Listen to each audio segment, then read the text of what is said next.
So an extremely important individual in the fight for writing Abu Dhabi 2021 has sent me this, and I just want to take you through a few specific things from this footage from Miami and compare it to Abu Dhabi 2021, because there's some key things here. So we've got an aerial view of a situation, and we're talking about it's a safety car situation. We know that Norris somehow pits and gets out ahead of that safety car and is on track to make it around to catch the back of the pack. So they have to release all the lapped cars to restore the correct race order behind the safety car before they can bring the safety car in. So we know that that has to happen. At this stage, the leaders had not lapped any of the back markers. So it's not the actual unlapping procedure that's in the regulations.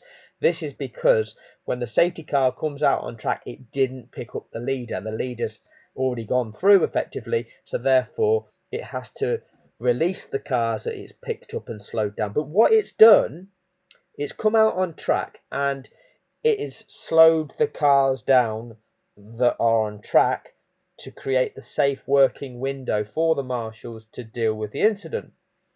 Once that incident has been dealt with, it then goes through to the procedural requirements to make things ready to go racing again. And that is what you're going to see here. So if you just watch this, so we've got an aerial view, we can see what is going on. Did we see that at turn 14 in Abu Dhabi 2021? F1 TV control what you see. They are the global broadcaster. They construct what is called the global feed for the likes of Sky Sports want to broadcast it to us. Okay, Brundle and Crofty are Sky Sports F1 employees, we believe. That they're the people that hype the show up and lie to us. But let's have a look what we actually see from F1 TV here in Miami. McLaren there because they built. So we've got the safety car. That's Max Verstappen. Okay. More of a bridge, more of a buffer between Verstappen and Norris when he pitted. Yes, but the safety car hasn't got the leader, has it? Well, it hasn't, no. That's the problem we've got here now. So, see this incident here, this corner where we've got a fancy brand watch. This is a green crane, which is removing a car. That's the incident. That is the incident which required to be swept up. You can see the deformed barrier here. Okay, so there are no marshals on track, but there's still a safety concern whereby we don't want a Formula One car careering off in the same location and smashing straight into this recovery operation.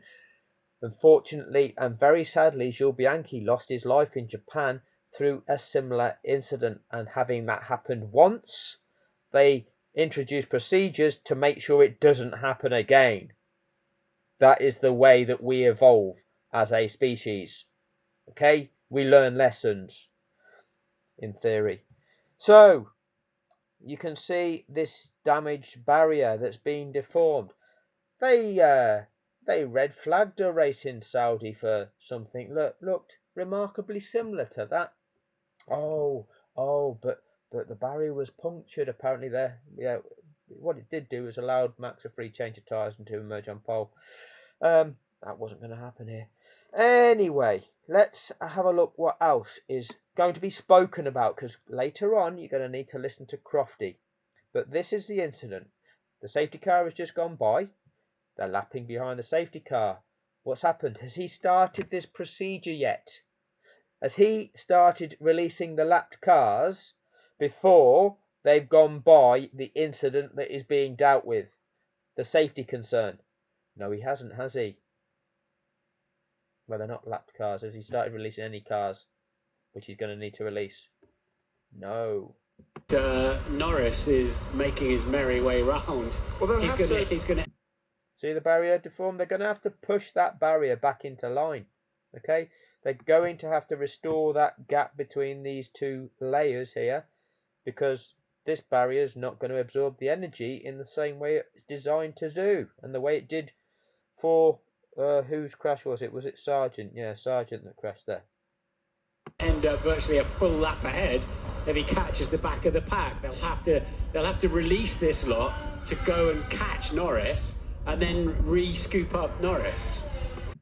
There you go, Martin. Absolutely right. But you made no mention of that in Abu Dhabi when Pierre Gasly effectively gained a lap on Norris, despite the fact that Norris had been closer to Gasly than Verstappen was to Hamilton. You made no mention of that in Abu Dhabi 2021, even though it's plain for all to see.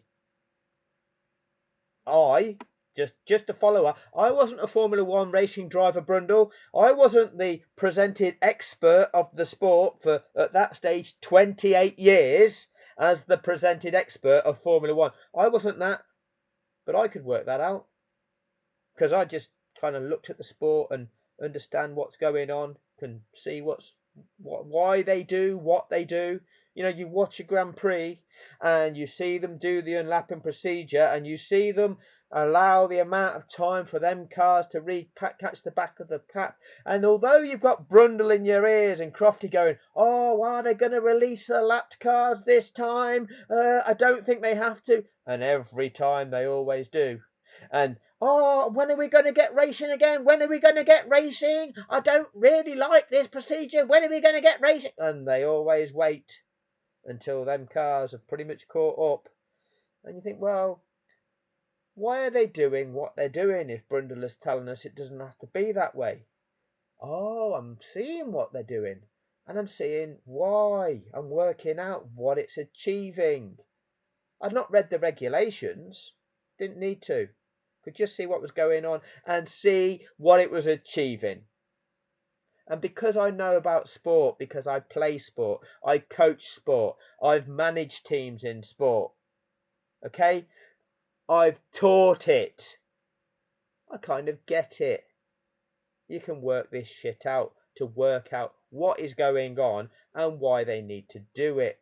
You don't need to read the regulations to be able to understand what it is they're actually achieving with that process, that procedure that they have to do. But instead you got the hype job Brundle lying to you in Abu Dhabi about, oh, they don't have to release the lapped cars, but that's usually in Belgium on a wet day. Well, that doesn't happen, does it, Brundle? Nothing like that has happened since prior to these regulations being introduced as they are back for the start of the 2012 season. 198 races prior to Abu Dhabi had been contested under those regulations, and yet Brundle still proposing the bullshit. But what McLaren did was just to build that little extra buffer, just in case something went wrong at the pit stop. They gave themselves just that little bit more time. That's thinking very coolly. It really is. Yeah, so they're going to have to let the pack go. Otherwise, on the restart, Norris will be a lap ahead. They're going to have to let the pack go because otherwise on the restart, Norris will be a lap ahead. Okay, absolutely right, Martin. That is the purpose of this releasing the lapped cars when it is safe to do so. So you deploy the safety car, you slow all competitors down, they bunch up behind the safety car. Once that incident is dealt with and it is safe to do so, you release the cars that have been lapped, and that safety car stays on track for at least a further lap to enable the opportunity for those released cars to catch the back of the pack, restoring sporting fairness to all competitors, so that Gasly, who was previously under 12 seconds ahead of Norris, is now not the best part of a lap ahead of him. That's the purpose of the regulation. No media has ever told you that. Why? Because it exposes the fraud. That's why. They're just quite happy to condition you to accept fraud that made companies billions. That's called fraud. That's a crime. The UK Serious Fraud Office, in case you don't understand, because you don't appear to understand the notion of fraud. Okay, it's a fraud, chicken. Okay, I could come and talk to you and explain it to you. You know, I'll bring some crayons and draw you a few pictures if it helps. But it's a fucking fraud. That's your job. You know, your job. You're paid by the UK taxpayer to investigate fraud. Yeah, that's a fucking fraud. Do your fucking job. Yeah, that. Anyway, Crofty has still got something to say to us. Let's have a listen to Crofty. More or less lap ahead, albeit on the back of the snake. And there is Will Joseph, his race engineer, and we are seeing the cars now.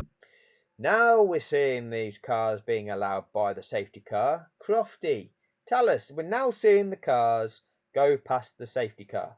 We're looking at tracker view. Yeah? So the incident where we saw Sergeant go off was about here.